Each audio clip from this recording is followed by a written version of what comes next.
Good afternoon, this is Rachel with Infused Meadow, and I'm going to make a peach cobbler. Okay, so to walk you through basically where I'm at right now, I have a pan in the oven. I have my, I guess, small end of my glass Pyrex, and in that I have 1 stick or a 1/2 cup of unsalted butter. In this pot, I have 2 regular size cans of peaches. I do have home canned peaches, but these have an expiration date on them that's a lot sooner than my home canned, so I'm going to use these first because I don't like waste. Alright, so to my peaches, 1 second. Sorry, I had to get my cinnamon. I'm going to add just a dash. Okay, it's like that, like literally a dash of cinnamon to my peaches.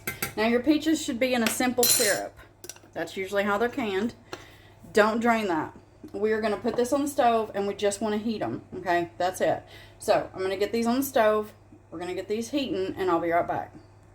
Okay, so what we want to do in our bowl is we're going to go in. This is a 1-1-1 recipe. Now this is simple.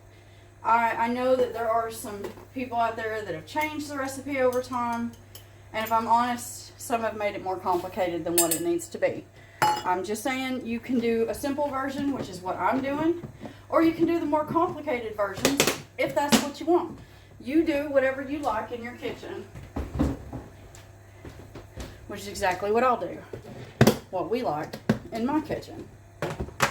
Okay, so I am using plain or all-purpose flour. Like I said, this is a 1-1-1. Oh, I've got a huge pocket.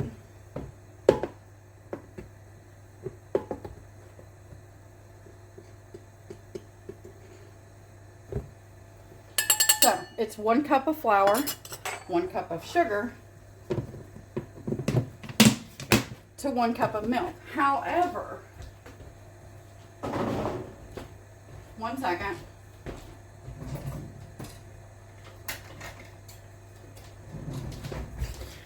Need a whisk. Because I have plain flour instead of self-rising, I need to turn this into self-rising. 1 second again. Apologies. That was trying to boil. I don't need it boiled. I just need it warming. Okay? We don't want to boil those peaches. Now, if you're using fresh peaches, that's a whole different ball game. Then you'll want to peel them. You'll want to put them into your simple syrup.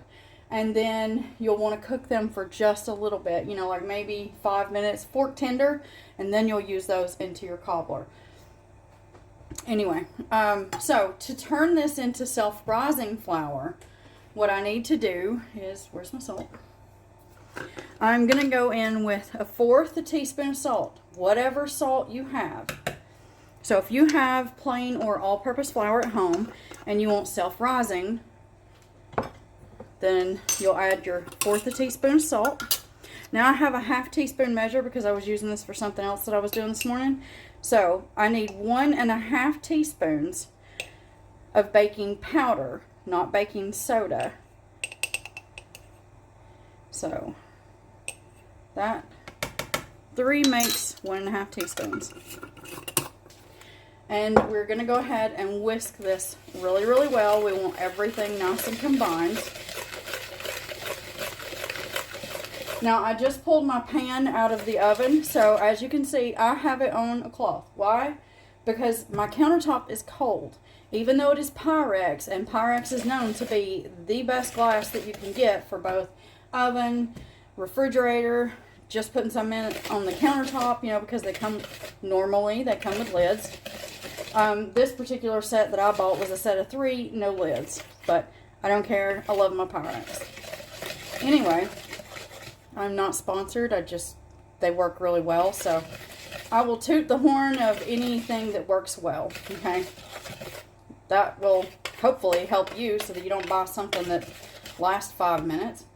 Anyway, so I've set that on a cloth because I don't want to even risk it cracking because it was hot, melting my butter, and I will move that over here in just a second. So when you pull glass from a 350 degree or 180 degrees Celsius oven, and then you set that on your countertop or your very cold cast iron if you're running gas, that's when you risk it cracking.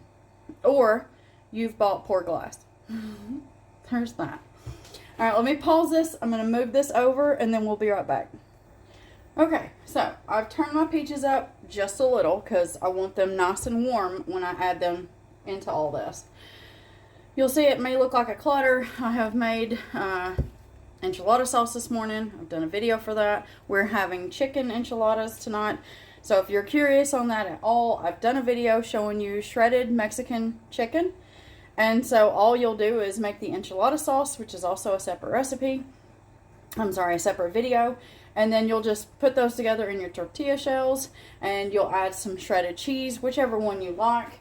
And then all you'll do is roll those up, put those into your pan, smother those in your sauce. And if you watch the enchilada video, put a little bit of sauce down before you do your tortillas. Sorry, your filled tortillas. And then you'll just put that over there, bake that in the oven with a tent on. Just follow the enchilada recipe. You're just substituting the meat for the meat out. Same thing. Same recipe. You're just using the Mexican shredded chicken instead of the ground turkey, which is what I used in that recipe. And then I've got my sour cream sitting, and I've got 2 quarts of sweetened condensed milk. So if you see clutter, this is what's going on. I've had a busy day. It's Monday. I've always got a busy day. Okay, so anyway, I apologize. We have our mixture, and to this we want to add in 1 cup, 8 ounces of milk. It's just plain milk. Now, if you like a little bit more seasoning than just that little bit of cinnamon that you saw me add to the peaches, then feel free to, to your batter, you can add yourself, like some of your pumpkin pie spice mix or your apple pie spice mix or just some cinnamon or some cinnamon and nutmeg. I wouldn't overcomplicate it, but, you can add a little bit of flavor. I've seen, it doesn't matter. So you want to mix this very well. Your oven should be preheated to 350 degrees Fahrenheit or 180 degrees Celsius. And I'm just trying to make sure I don't see any lumps.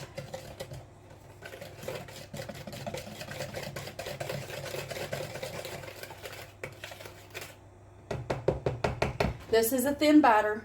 It's on purpose. You want to pour your batter in.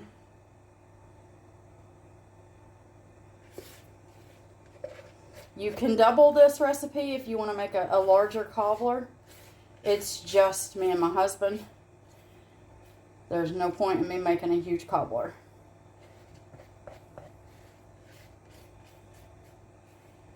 When you bake this, it is good on your counter for a day or two. It usually lasts about 2 days for us. Okay. There's always that little bit that tries to run away. Alright. Now, I'm going to turn my heat off, and I'm going to spoon in these peaches.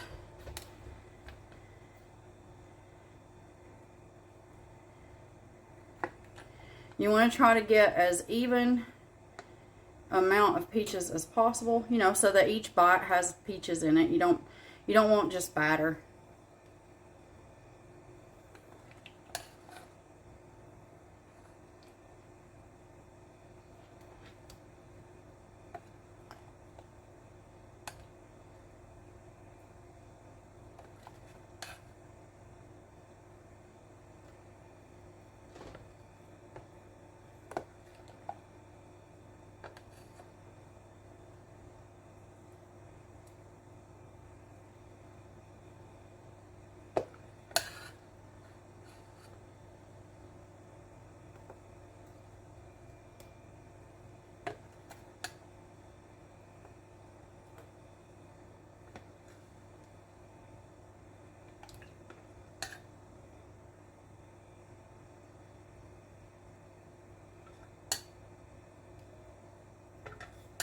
Now I will put some of the juice in there, but not all.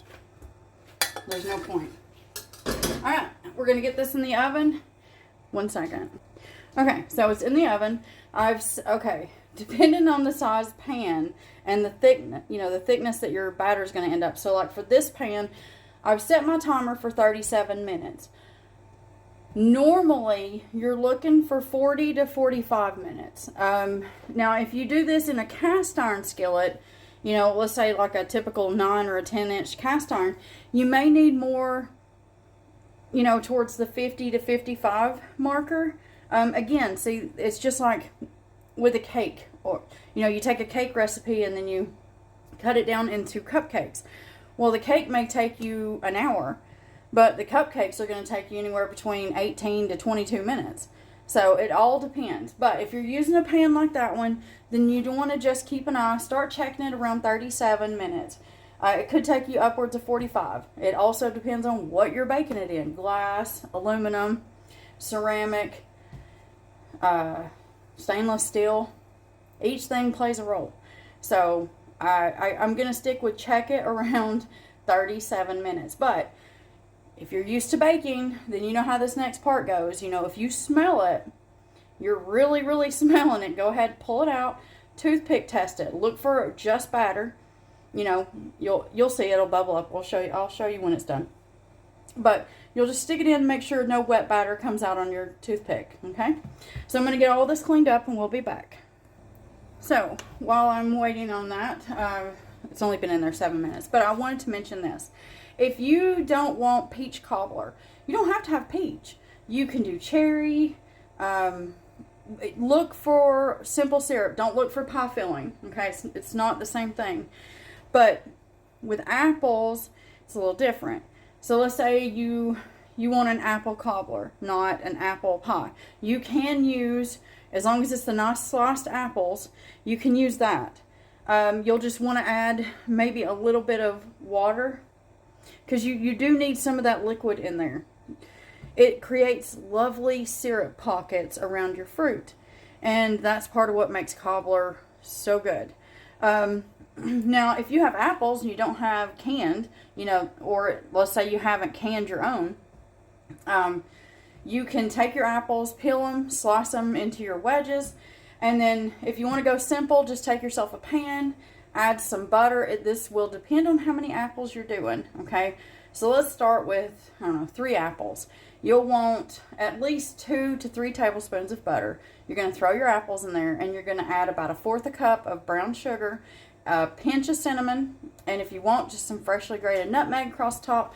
Toss that around, add yourself a pinch of salt, and then you're only cooking those until they are soft, okay? You're not boiling them. You're just slowly cooking them until they're nice and soft, at which point, if your butter's got enough liquid in there, you should be fine. If not, you'll need to add something. I don't care if it's more butter.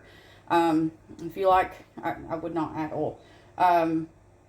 You could create your own little simple syrup on the side. It's up to you on how you want to do it. You can use, like I said, cherry, blueberries, any fruit that you like, you can turn into a cobbler. Cherry, peaches. I may have said cherry a few times. I also like cherry cobbler. It's my favorite. My husband's favorite is the peach. So we switch out. I'll make the peach, and then the next time I make cobbler, I'll make cherry. So anyway, does not matter. This is just a simple, old-fashioned peach cobbler. Okay, so if you're looking for something a little bit fancier, it's not me. I like old, trustworthy, simple, has been around for generations, and that's what I stick with. So that's what you have here with this recipe. But like I said, you are not stuck on the fruit. You use whatever fruit you want to use in this recipe. Just make sure that you spoon it out, because you want it as even across your pan as possible, so that every bite you have some of your fruit. Eventually I will make some hand pies and other things. It's just I will make them as we want them. And so that's when I'll do, that kind of video. Anyway, I'm rambling. I will bring you back when I pull this out. I just wanted you to know you can change out your fruit. You're not, locked into peach. Okay, we'll be back. Okay, so we are just out of the oven. You can see it is nice and golden. Toothpick came out clean. For this size pan, like I said, I don't know the dimensions on it, but in the set of 3, it was the smallest one in the Pyrex set that I bought years and years and years and years and years and years ago. Anyway, doesn't matter. So mine went for 45 minutes. Okay, so just to let you know, this was a 45-minute bake. It's absolutely beautiful. The house smells wonderful. And yeah, that's all I got. Now, a lot of homes will serve this with, while it's hot, with some vanilla ice cream on the side. You have it however you want. We are just going to have this by itself as our dessert after dinner tonight. So, well, tonight and tomorrow night. And my husband may take some to work with him. I don't know yet. But anyway, I hope you make this, and I hope you love it, if not like it. And if not, then hey, I'm sure there's other recipes out there, so I hope you find the one that's right for you. And as always, I hope you have yourself a very, very wonderful day.